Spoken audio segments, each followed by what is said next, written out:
So the time is upon us, and we've now got every piece to form Giant. But I'm going to delay this just a little bit more, and let's go and combine the gun first so we can get an idea of what we're going to be looking at in terms of size when we're done. So as I've shown you along the way, every single one of these weapons combines together to make a combined form of the gun when they're all done. Similar to the way that the Hercules guns did, except in a completely different fashion, and I like that. So these all combine together, we plug it in, we've got a massive cannon for Giant here. Not too terribly G1 styled, but still pretty awesome. So let's put that aside. Now before we go on to combining, I do want to point out one thing. When I was showing you the combined form mode for long haul here, I said that the back goes like this. It really kind of, if you want to put those screwdriver things on, needs to go like this, but I find then that sticks out funny.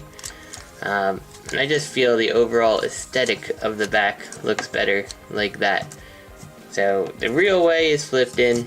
I prefer it this way. So let's get to combining. To combine these guys together is really simple. All you do is plug it in. Now it took me a while to realize how you get them apart, and what you actually have is the little squeeze tabs on each of bulldoze, wheel loader and cement mixer. You squeeze them and they're going to squeeze these little tabs, making it easy to pull out. So it's a very simple connection here to plug right on in. So just plug that in and that's set. And already we need to go up. Okay. Let's do the hands just because I want to get them out of the way. So we know that he's going to be on the right, so we got the right hand. We're going to squeeze these two pins and just kind of plug it on in together. Make sure everything looks good. Adjust it. Arm. Do that for the other side here.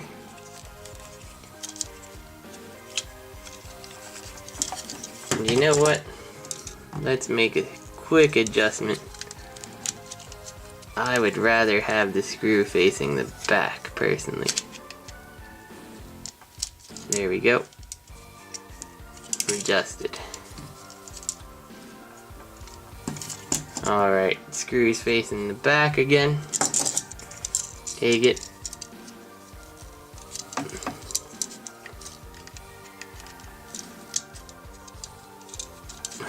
I did something wrong over on the other side. Alright, plug it in. Adjust it. Quick fix though. Ah, gotta turn it around again. Always keep in mind where your elbow is. That's kind of important if you want to keep the screw in the back. You can see I kind of disconnected the treads here. Not my favorite design feature of these guys, but whatever. Easy enough to fix. Where is it?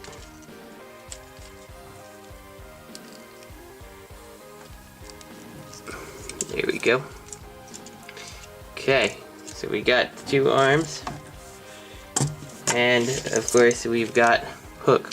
So I'm going to put these arms on first, and we flip up these tabs. Push on this little ejector thingy that helps us get it in, and that actually unlocks everything. And you gotta make sure that your gray peg has actually gone in. You'll know it's gone in if you turn it and he's not ratcheting. It's not all the way in yet.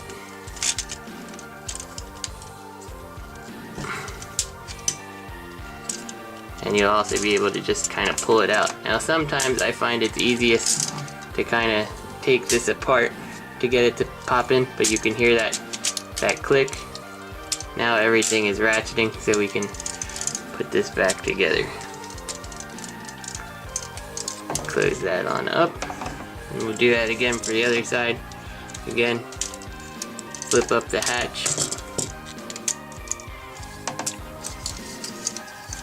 And take it.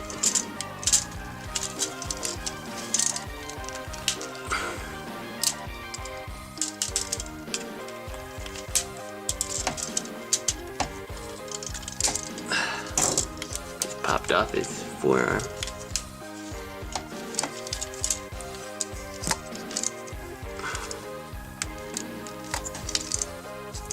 This particular one is really hard to get to just because of its location. But there we go. It's in. Now get the ratchet so you can confirm that it's in. Plug that all back in together, bring it down, and reattach his forearm, which we popped off.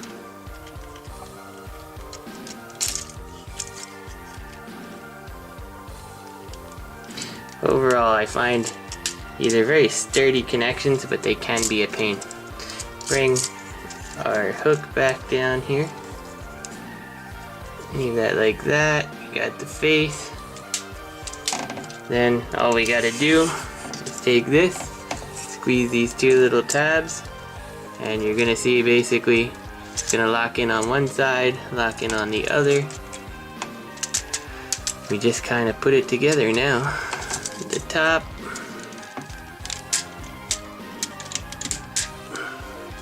And if it's solid, he's not going anywhere.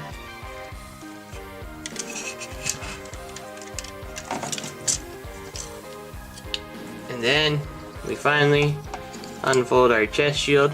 These two pegs are gonna fit in on this hole and this hole, which is a little hard to see because of the lighting, but it just kind of plugs into place.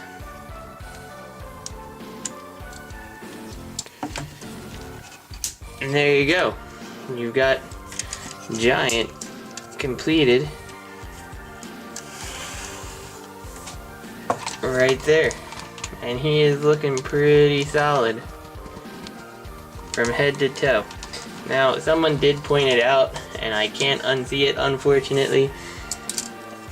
With how beefy and massive he is, his forearms do feel a little bit small and gimpy comparatively.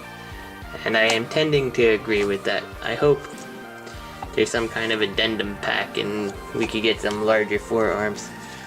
Oh, this side popped out again. I'm not a huge fan of the way the arms connect, to be completely honest. Everything else really works. The arms don't work as much. This gun, let's get to what I don't like about it. If you notice, the handle has no pegs or anything, so while he's perfectly capable of holding his gun, when you're, messing with the arm to get it in some kind of pose you like, or in my case, fix the ratchet, it just kind of, well, it's not doing it now, of course, but it does tend to flop around a lot. And I just kind of wish there was a peg there to hold into it. The other thing is, based on how the hinge is, I have come before to seeing it just kind of flip like that, which kind of stinks. Alright, I'm breaking in here real quick because I was just putting this guy away and I realized something with his hand that I did not realize before. And I just cut in just now because I was saying I don't like how the gun fits in his hand. Well, nothing solves this problem, but I accidentally dropped the gun on the floor, and when I went to put it back in his hand, I put it in his hand and realized there's actually a little channel in there that I did not realize was there till now. See that? And what that actually does is the back of the gun is shaped to fit it. So you can actually slide that right on in there, and then he doesn't even need to actually hold it with his hands. Or his fingers, I should say. He's still holding it nicely in his hand, and that's not going anywhere. That doesn't fix the problem with his front barrel piece, but it at least keeps the gun from falling out of his hand. So I just wanted to make sure you realize that. I don't want to spread false information. He holds his gun fantastically well. Alright, back to the review. Okay, he's back and everything is fixed up. Now articulation on this guy is a little more limited and a little less limited than I had expected. There is no knee rotation. You do have the thigh, so you tend not to notice it. He does have some awesome knee joints here that work really well on this guy. He's not getting a whole ton of articulation out of it, but it's more than enough. Combine that with the ankle tilt that this doesn't stay on very well. Combine that with the ankle tilt that I showed you from the extension piece, and you got a lot of foot motion there to get him into some really cool looking poses. Now, one thing that is kind of a downer is because of how this leg or the waist armor is, you can only get 2 clicks of articulation out of there, so you're not going to get any really good stomping poses out of him, even when you try to adjust that armor. I did want to also point out, if you like it better, you can also, it is an option, you can leave this like that, which kind of looks a little more G1 with the whole front end of the dump truck showing. It is an option. It does make them a little more chunky if that's your preference. Yeah, so that's the legs. The arms, you get the full 360 here. You can see he's not terribly good at holding things together when you're trying to pose them, so you kind of have to hold things. If you want to get more articulation, thankfully the way that his arms are made, you can kind of ratchet out the vehicle off it to give it a bit more posability, so that is definitely a nice feature. The arms are really nicely articulated, which does lead to, as I said, the shame in the fact that the gun, I mean, look, you can pretty much get him almost to a T. This guy's a little more blocked, but sure, I could probably adjust it more and make it mostly work. I mean, he's got some great posability thanks to the way that these connectors work. The head, if you don't do any modification, tends to be looking down all the time. With some modification, you can at least make them look straight. And let's connect these back in. I'm still not a fan of how these treads work.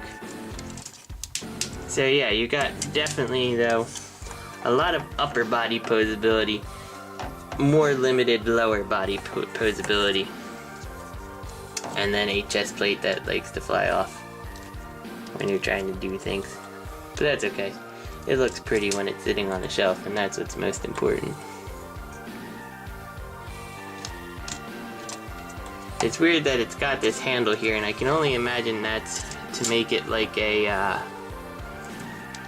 kind of make it fit more like a shield if you wanted to. Actually, I'm wondering. Hang on a second. Okay, to give it further stability, and something I didn't really notice, is its size to fit in right in there. So that chest shield does stay on a little better than I originally thought. So yeah, he's very nice. He's a very cool representation of Devastator. For size comparison purposes here, and we'll wrap this up.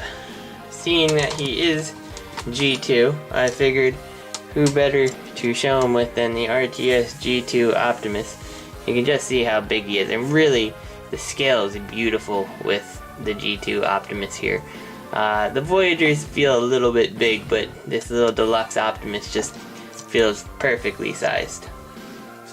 So, I said way back in the beginning I would bring it in, and I was not lying, although I do have to plug in this camera because I only have like a minute left.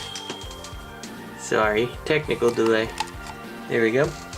I had said way back in the beginning that I would try to refrain from comparing the two of these guys as much as I could, and I would bring them in ultimately at the end. To be honest, I'm kind of surprised because I had expected the TFC Devastator to be a lot bigger than the Giant, and he's really not all that much bigger. So props to Maketoys for making a pretty awesomely sized combined robot. I really dig that. In terms of which one I like better, it depends. The aesthetics of the alt modes on Giant are by far better, in my opinion, than the TFC equivalent. The robot modes, because of the way things hang on their back and they're not detachable without you doing modifying, I kind of have to give that to the TFC bots. The TFC bots, pretty much everything is in a way modular, like the big scoop can come off, the crane can come off, so you don't have to have those on your toy if you don't like it. The Maketoys ones you can kind of make do if you want to make it work. So it does, ultimately it's okay. Price wise, no comparison. Giant is better. At the end of the day though, it really is going to come down to your own personal preference. And for me, I do like Hercules a little bit better than Giant. And I just feel, you know, it has to do with the head and stuff. I like the styling on Hercules a little more than I do Giant. But that's not saying I don't like Giant. I really like Giant and I'm glad to own him. Just like him just a tiny bit more. So, let's get him out of here now. The one thing actually about Hercules versus Giant, I was really expecting Giant to be a more posable Devastator than Hercules, and it's almost not the case. The arms are a little bit better, but I find the legs in Hercules to be stronger, which, I don't know, take it for what you will, depending what you want to do. I'm okay with the arms not being quite as posable. Again, I still like them both. Now, if you've been collecting the Energon combiners and the Fans Project upgrades, you can see that Giant is going to scale much nicer to people like Bruticus than Hercules is. So that may be the entire selling point you need for the rest of your collection. He's going to fit in a little bit nicer. And I really can't argue that point. So this is the Fans Project upgrade of Bruticus, of course. And the last thing I have for size comparison is the guy who started this whole combiner upgrade thing, and I think is probably the one who spawned the urge to make better Devastators, since that upgrade kit for the Energon Devastator was clamored for, but you know, we never saw anything come of that. We've got Superion, who feels very, very small compared to Devastator, but I'm okay with that extra robot, even though these guys are airplanes. So this is T2RX6. Thanks for sticking with me for this 4-part Giant review. I hope you guys enjoyed it. If you have any questions or anything, feel free to ask. I'm always willing to answer. And as always, if you saw anything that you wanted reviewed along the way, feel free to request it. Alright guys, I will see you next week. Maybe with Hegemon, because I believe he's on his way right now.